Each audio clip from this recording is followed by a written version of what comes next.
আমরা গত 2 মাস যাবত কিন্তু পরিচ্ছন্নতা অভিযান চালিয়েছি up to the district level, উপজেলা লেভেল পর্যন্ত, এবং প্রত্যেক শনিবারে এটা চলছে।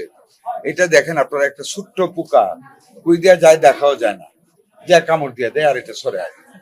এইটাকে আমরা প্রত্যেকটা সিটি কর্পোরেশনের মাধ্যমে প্রত্যেকটা উপজেলা, এটাতে আমরা দেখেন আমরা সমন্বিত একটা প্রচেষ্টা, DC, UNO, civil surgeon, director, superintendent, UHFO, ডাক্তার, সমন্বিত ভাবে উপজেলা থেকে শহর পর্যন্ত আমরা কিন্তু পরিচ্ছন্নতা একটা অভিযান করতে যাচ্ছি।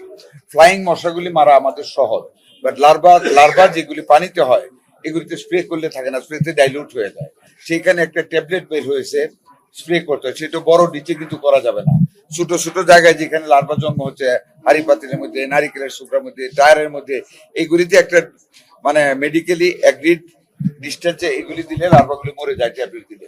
আমরা গতকাল মিটিং করে এই ট্যাবলেট গুলি আগামী 7 দিনের ভিতরে আমরা জোগাড় করতেছি মারার জন্য। এটা কিন্তু মেইনলি প্রিভেন্টিভ। হ্যাঁ, আর কিউরে গেলে যদি বলেন, আমরা বিশেষজ্ঞ ডাক্তারদের মতামত দিয়েছি যে লিকেজ অফ প্লাজমা এখন আপনার প্লাটিলেটের প্রবলেমে কিন্তু মারা যাচ্ছে না, লিকেজ অফ প্রবলেম যখন হয়ে যায় তখন কিন্তু রোগী মারা যায়। সেই কারণে আমরা গত কার্ডিওলজি, সিভিল সার্জন সবার সাথে আমরা মিটিং করেছি। এটা আমরা ডাক্তারদেরকে ট্রেন আপ করতেছি, ট্রিটমেন্ট প্রোটোকল দেওয়া হচ্ছে, মানে মোবাইলে ওয়েবসাইটে দিয়ে দেওয়া হয়েছে। সেইখানে আমরা প্রত্যেকটা রোগীর প্রতি ডাক্তারদেরকে নিবিষ্ট দৃষ্টি দেওয়ার জন্য বলছি, যাতে কোনো ক্রমে প্লাজমা লিকেজ পর্যায়ে পেশেন্ট না যায়। 1 2 নাম্বার যেটা নিয়েছি, যেমন ডাক্তাররা কালকে বলেছেন, একটা রোগীর জ্বর সেরে গেলেও প্লেটলেট ঠিক থাকলেও দেখা যায় বাড়িতে চলে যায়, গেলে 2-3 দিন পরে তার প্লাজমা লিকেজ হতে পারে, যে কোনো কারণে এটার প্রভাবে। সেখানে আমরা বলেছি সিকিউরিটি গার্ড রাখতে হসপিটালে। কোন রোগী 100% ডাক্তাররা নিশ্চিত না হওয়া পর্যন্ত হসপিটাল থেকে আমরা রিলিজ হতে দেব না। আমরা পর্যাপ্ত পরিমাণে কিট আমাদের হাতে অলরেডি রয়েছে, এবং 30 তারিখ পর্যন্ত ওই যে রিয়াজেন্ট আসতেই থাকবে। একটা রিয়াজেন্টের আমাদের কোথাও কোনো অভাব হবে না ইনশাল্লাহ। আমরা এইভাবে প্রস্তুত নিচ্ছি। শুধু রিয়াজেন্ট না, আপনাদেরকে গর্বের সাথে বলি, আমাদের কাছে জনস্বার্থে ব্যবহৃত সকল ভ্যাকসিন, সকল রিয়াজেন্ট এই প্রায় 4 মাসে আমরা পর্যাপ্ত পরিমাণে স্টক করে ফেলছি।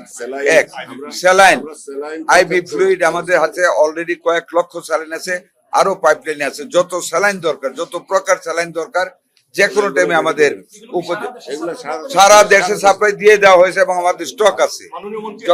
যখন যেটা প্রয়োজন তখন সেটা আমাদের দেওয়া হবে। আরো আমাদের প্রস্তুতি, আপনাদের মেডিকেল চত্বরে আমরা একটা মোবাইল হাসপাতাল করছি, এবং এটা আরো আমরা সাইট দেখে রেখেছি।